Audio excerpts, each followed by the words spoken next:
오늘 생명일기는 좀 중요한 이야기 같습니다. 여러분, 돈 때문에 힘들어 보신 적 있습니까? 어떤 분의 글 가운데에서 시장에 가서 3,000원 하는 바나나를 살까 말까 망설였다고 합니다. 그 글을 보면서 이분이 참 경제적으로 어렵구나. 우리 돈 때문에 삶이 힘든데 누군가에게 빚을 지고 있고 독촉을 받고 있다. 얼마나 힘들겠습니까? 제가 아는 분이 사업을 하는 가운데 빚을 지게 됩니다. 물론 제때에 갚지를 못하였습니다. 당연히 빚쟁이에게 전화가 왔고 심한 말을 들었습니다. 모욕적인 말을 듣고 자존심이 너무 상합니다. 당장 갚지 않으면 고발하겠다.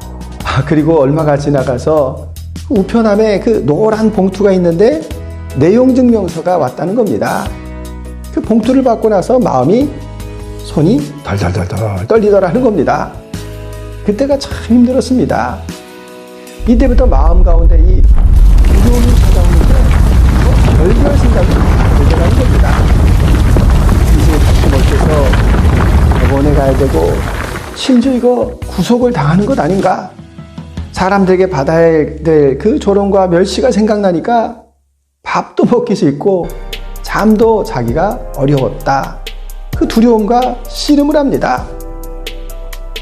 시간이 지나고 나서 이분이 그 마음의 그 절망감 앞에서 탄식을 하며 기도합니다. 처음에는 내 사정을 뻔히 다 아는 사람이 어떻게 나에게 이렇게 심하게 대할 수 있을까? 또 시간이 지나가면서 이 고통은 내가 받는 고통이지만 나 때문에 믿는 사람들이 욕을 먹는 상황이 더 괴롭습니다. 그 힘들고 어려운 절망감 앞에서 이분이 자신의 문제를 십자가 앞에 내려놓습니다. 그리고 선포합니다. 나의 이 두려움 예수님과 함께 십자가에 못 박았습니다. 이렇게 고백을 드렸습니다. 이분의 고백이 그 고백을 하고 그 짐을 십자가에 맡겼는데 마음 가운데 알 수 없는 그 평안함이 가득했다. 아직 빚의 문제가 있는데 어떻게 이렇게 마음이 평안할까?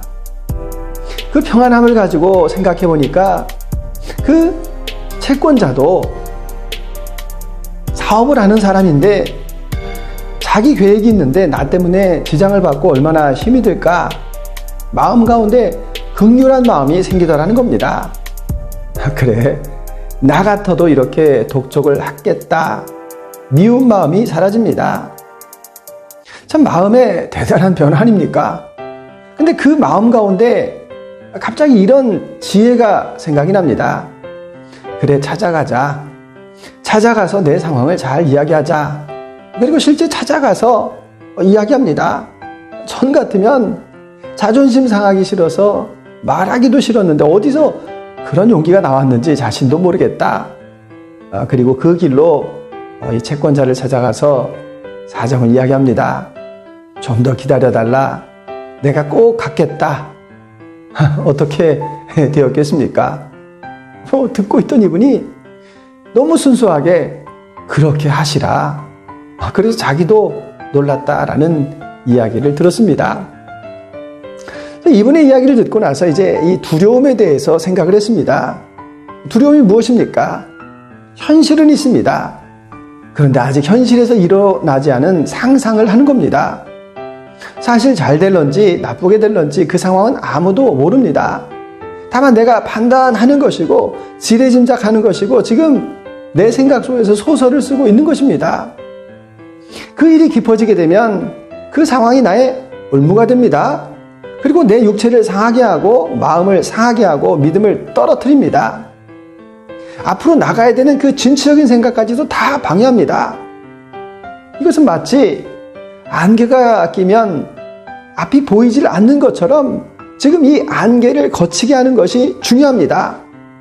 그 마음의 두려움, 이 안개를 걷는 방법은 십자가와 부활, 예수님 앞에 나아가는 것입니다. 어쩌면 이 빚의 상황을 통하여서 이루어진 그 고난이 있는데 여러분, 그 고난의 현장은 우리를 더 성장시킵니다. 고난이 내게 유익이다 라고 하는 시편의 말씀이 있고, 이사야서 48장 10절에 보면 보라 내가 너를 연단하였으나 은처럼 하지 아니하고 너를 고난의 풀무불에서 택하였노라. 이 고난을 통하여서 우리의 믿음과 신앙이 더 성장하게 됩니다. 두려움이 우리 앞에 찾아올 때 여러분 그 고난 너머에 있는 것을 한번 보시기 바랍니다. 이것은 나를 뛰어넘기 위한 디딤판이고 허들이다 이렇게 생각을 합니다. 그러면 그 어려운 문제 주님 앞에 내어 맡기기가 더 쉽지 않겠습니까? 이러한 두려움과 그 고난의 현장 속에서도 생명으로 우리를 풍성케 하기 원하시는 주님을 바라보시고 그것을 믿음으로 극복하며 이겨나가실 수 있기를 소망합니다.